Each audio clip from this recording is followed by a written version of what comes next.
آپ کی نئی نئی دوستی ہوتی ہے تو حالات اور ہوتے ہیں، تو 6 مہینے کے بعد حالات اور 6 سال کے بعد اور ہوتے ہیں، اور پھر جب وقت بیت جائے تو پھر معاملات. لیکن آپ کو استقامت دکھانی ہے، ڈٹنا ہے، کھڑا ہونا، مسائل کے سامنے رکنا ہے.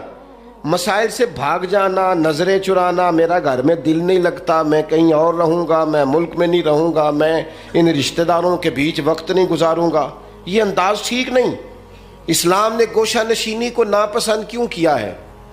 رہبانیت کو ناپسند کیوں کیا ہے؟ سارا کچھ چھوڑ چھاڑ کے، حقوق چھوڑ کے تنہائی میں بیٹھنا، رہبانیت کو کیوں ناپسند کیا؟ لوگوں کے بیچ رہو، ان کی تکلیفوں پر صبر کرو، ان کی طرف سے آنے والے دکھوں کو برداشت کرو، اور میدان میں رہو اور ڈٹنا سیکھو، اور ان چیزوں کا خیال. آپ دیکھیں نا، قرآن مجید کا ایک مقام ایسا ہے جس میں اللہ تعالیٰ نے نا حضور کو گنجائش دے دی. یعنی ہمیں اگر گنجائش مل جائے، کرو چاہے نہ کرو، تو فٹافٹ لوگ گنجائش پہ عمل نہیں کرتے. بھائی نفل چاہے بیٹھ کے پڑھ لو، چاہے بیٹھ کے پڑھنا تھا نا تو سارے بیٹھ کے ہی پڑھتے ہیں، اللہ ماشاء اللہ تھوڑوں کو چھوڑ کے. مسواک نہ ملے تو چلو انگلی استعمال کر لو، مسواک نہ ہو تو اب کیا ہوتا ہے؟ زیادہ تر انگلی استعمال کر لیتے. ہم گنجائش پہ جلدی عمل کرتے ہیں. لیکن حضرت عائشہ صدیقہ رضی اللہ تعالی عنہ فرماتی ہیں کہ اگر امت کے حق میں احکام لینے کی باری آتی تھی تو حضور آسانی کو پسند کرتے تھے. آپ کی توجہ ہے میری بات پر؟ لیکن جو اپنا معاملہ تھا نا حضور کا اپنا، اس میں جو استقامت کا حسن تھا وہ بڑا دیدنی ہے. اللہ تعالیٰ نے نا نبی پاک علیہ الصلوۃ والسلام کو فرما دیا کہ ان الذین کفروا سواء علیہم اانذرتہم ام لم تنذرہم لا یؤمنون. میری طرف دیکھ رہے ہیں آپ؟ فرمایا محبوب بے شک جن کی قسمت میں کفر ہے، آپ انہیں ڈرائیں یا نہ ڈرائیں وہ ایمان نہیں لائیں گے، ان پر برابر ہے. آپ انہیں ڈرائیں چاہے. یہ وہ لوگ ہیں جنہوں نے اتنا کفر کیا ہے کہ اب اللہ نے ان کے دلوں پر مہر لگا دی ہے. اب آپ ڈرائیں نہ ڈرائیں سواء علیہم، ان پر برابر ہے.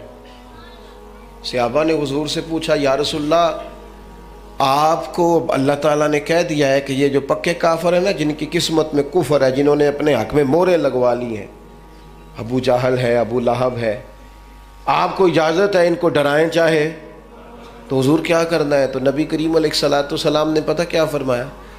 فرمایا مجھے میرے رب نے روکا نہیں، اور کہا ہے سواء علیہم، ان پر برابر ہے. مجھے ڈرانے کا اجر ملے گا، لہذا میں انہیں ڈراتا ہی رہوں گا. حضور پیغام حق دیتے ہی رہے، نبی پاک علیہ السلام پیغام دین دیتے ہی رہے. اور حضور نے پہلے دن جو نعرہ لگایا تھا نا، دین میں آ جاؤ، وہی نبی پاک علیہ السلام کا نعرہ ہمیشہ موجود رہا. حضور نے صحابہ سے فرمایا کہ جب تم میدان میں چلے جاؤ، جنگ میں آمنا سامنا بھی ہو جائے، صف بندی بھی ہو جائے، تلواریں نیام سے باہر بھی نکل آئیں، پھر بھی پہلے لوگوں کو دعوت دین دینا. اگر کلمہ پڑھ لیں تو پھر ہمارا ان کے ساتھ کوئی جھگڑا، ادھر دیکھیں جی، پھر ہمارا ان سے کوئی جھگڑا. اپنی زندگی میں استقامت پیدا کریں، مضبوط رہیں. ہمارے بچے نوجوان ایک کام شروع کرتے ہیں، 6 ماہ کے بعد دوسرا شروع کر لیتے ہیں، پھر اگلے 6 ماہ کے بعد ان کا پروگرام کوئی اور بن جاتا ہے. پھر 2 سال گزرتے ہیں تو کہتے ہیں میں اتنے کام ہی نہیں کرنا، میں باہر جانا. او بھائی تو کہیں ٹھہر تو صحیح. اگر بندہ استقامت سے کرے نا، میرے ابا جی کہا کرتے تھے وہ وٹا بھی کلے پیار ہوئے تو پارا ہو جاتا ہے. اور شرط یہ ہے کہ کہیں ٹھہرے تو صحیح نا، اس کے ساتھ بھی مٹی آ کے تھوڑی تھوڑی لگ جاتی. زندگی میں استقامت ایک سبب. دوسری بات یہ، استقامت کس کو نصیب ہوتی ہے؟ جو بندہ بردبار ہو، حلیم الطبع ہو، جلد بازی نہ ہو طبیعت میں، کوئی ٹھہراؤ، کوئی سکون ہو. ہمارے ہاں نا لوگوں کو جلدی بڑی ہے، بڑی جلدی ہے. امیر ہونے کی بھی جلدی ہے، بڑے ہونے کی بھی جلدی ہے. اور بعض لوگ ایسے ہیں جن کو ابھی 6 مہینے نہیں ہوئے نماز شروع کی، انہیں ولی بننے کی بڑی جلدی ہے. وہ کہتے ہیں میں پورا سال ہو گیا پیر صاحب کے پاس آنا ہوں، ابھی تک کامل ولی کیوں نہیں بنا؟ او بھائی تو ٹھہر جا، تھوڑی سی نا طبیعت میں حلیمی ہو، بردباری ہو، مزاج میں ٹھہراؤ. جتنا آپ اچھا جن کاموں میں جلدی کا حکم ہے ان میں جلدی کرتے نہیں. حضور علیہ الصلوۃ والسلام نے فرمایا نماز کا وقت ہو جائے تو ادا کرنے میں جلدی کرو. کسی کا قرض دینا ہو، پیسے میسر آ جائیں تو ادا کرنے میں جلدی کرو. نبی پاک علیہ الصلوۃ والسلام نے فرمایا بچی اور بچے کا مناسب رشتہ مل جائے تو پھر شادی کرنے میں جلدی کرو. اور چوتھے نمبر پہ فرمایا اگر کسی کا انتقال ہو جائے تو اسے دفن کرنے میں یہاں جلدی کا حکم ہے. باقی حلیمی، بردباری، ٹھہراؤ، قرار. اگر آپ جلد بازی کریں گے نا تو آپ تلخ بھی ہو جائیں گے، بے قرار بھی ہو جائیں گے، بے سکون بھی ہو جائیں گے. اور جلد باز آدمی کا وقار بھی خراب ہوتا ہے، محسوس ہوتا ہے کہ یار یہ بندہ کدھر نکل گیا. جلد باز نہ بنے، حلیمی، ٹھہراؤ، سکون، اطمینان زندگی میں پیدا کریں. کچھ چیزیں ایسی ہیں جو صرف وقت کے ساتھ ٹھیک ہوتی ہیں، صرف ٹائم گزرنے سے ٹھیک ہوتی ہیں. کچھ لوگ ایسے ہوتے ہیں جن کا ذہن صرف وقت کے ساتھ آپ کے حق میں تبدیل ہوگا. آج آپ جتنی مرضی دلیلیں دیں گے وہ نہیں سمجھیں گے، آپ جتنا مرضی ان کو قائل کریں گے نہیں سمجھیں گے، لیکن ایک وقت آئے گا کہ آپ کو کہنا ہی نہیں پڑے گا، ان کی سمجھ میں بات. کچھ لوگ ایسے تھے جنہیں حضور نے شروع اعلان نبوت میں کہا تھا کلمہ پڑھ لو، لیکن ان کی آنکھیں فتح مکہ پہ جا کے کھلیں تو الحمدللہ ٹھیک ہو گیا. آ جائے میرے عزیز، اپنی زندگی میں حلیمی، بردباری، ٹھہراؤ.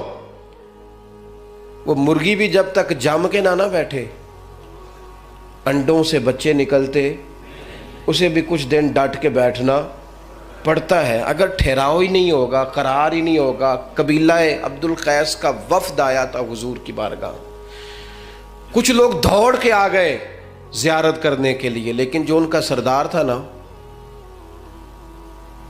اس نے سکون سے پہلے اپنا اونٹ باندھا، پھر اطمینان سے وہ آیا، کپڑے تبدیل کیے، وضو کیا، نبی پاک کی بارگاہ میں حاضری دی. تو سیاستہ میں موجود ہے. حضور فرمانے لگے تیری یہ دو عادتیں مجھے بڑی بھلی لگی ہیں، ایک تیرے مزاج میں جو اطمینان ہے، اور دوسری جو حلیمی اور بردباری ہے. یہ جو ٹھہراؤ ہے، طبیعت کا سکون ہے. یہ جو میں نا ایئرپورٹ پہ تھا، لائن لگی ہوئی تھی لوگوں کی، واپس آیا تھا میں، تو مجھے دیکھ کے نا وہ جو امیگریشن کے لوگ ہوتے ہیں ایئرپورٹ پہ، وہ مجھے کہنے لگے پیر صاحب تسی اگے آ جاؤ. اب ظاہر ہے چلیں دین کی برکت ہے، کچھ لوگ جانتے ہیں کہ آپ آگے آ جائیں. میں نے ان سے کہا آپ کا شکریہ، لیکن میں جہاں کھڑا ہوں ٹھیک ہوں، اور میں ہوں بھی بالکل ٹھیک، مجھے جلدی بھی کوئی نہیں، کوئی جلدی نہیں کسی قسم کی. وہ پھر کہنے لگا آپ آگے آ جائیں. میں نے کہا نہیں آتا، میں ادھر ٹھیک ہوں، بالکل اطمینان میں ہوں، ٹھیک ہوں. 10-15 لوگ تھے، میری باری آ گئی، میں نے اس کا شکریہ ادا کیا، اور ساتھ میں نے اسے پتہ کیا کہا، جو لوگ اتر کے آئے تھے وہ سارے اکٹھے ہی تھے. میں آگے آ جاتا تو انہوں نے کہنا تھا دیکھو جی مولوی خود مساوات کا درس دیتے ہیں، لائن کراس کر کے چلے گئے. اور دوسری بات یہ ہے کہ میں اگر آپ سے مور جلدی بھی لگوا لیتا تو پتہ نہیں وہاں سامان والے چین پہ کتنی دیر کھڑا رہتا. تو فائدہ کیا ہے ان جلد بازیوں کا؟ اس میں مثلا کیا ہو جائے گا؟ اس بھاگ دوڑ کا کیا نتیجہ ہے؟ جب آپ بردبار ہوتے ہیں. ہمارے ہاں نا بڑا مسئلہ ہے، گھروں میں بھی باہر بھی، سب کو. بچیاں ان کی شادی ہو کے آتے ہی وہ چاہتی ہیں کہ میرا فٹافٹ قبضہ ہو جائے گھر میں، ہر چیز جو ہے نا وہ بالکل میری مرضی کے مطابق ہو. اور گھر میں سے بھی کچھ لوگ ایسے ہوتے ہیں بڑے بزرگ جو چاہتے ہیں اس بچی پر ہمارا قبضہ ہو جائے، ہمارا حکم چلے. اس جنگ کے اندر کئی دفعہ رشتے تو ہار جاتے ہیں، لیکن کسی کا کوئی فائدہ. اگر وقت گزارا جائے تو ایک ٹائم آتا ہے جب اللہ تعالیٰ ہر شخص کو اس کا نصیب اس کے دروازے پر عطا کر دیتا ہے. حلیمی، ٹھہراؤ، حوصلہ. یعنی آپ کسی دشمن سے تابڑ تو گفتگو بھی کریں گے نا تو کئی دفعہ وہ تو جس طرح کا ہوگا آپ کا بھی وقار خراب ہو جائے گا.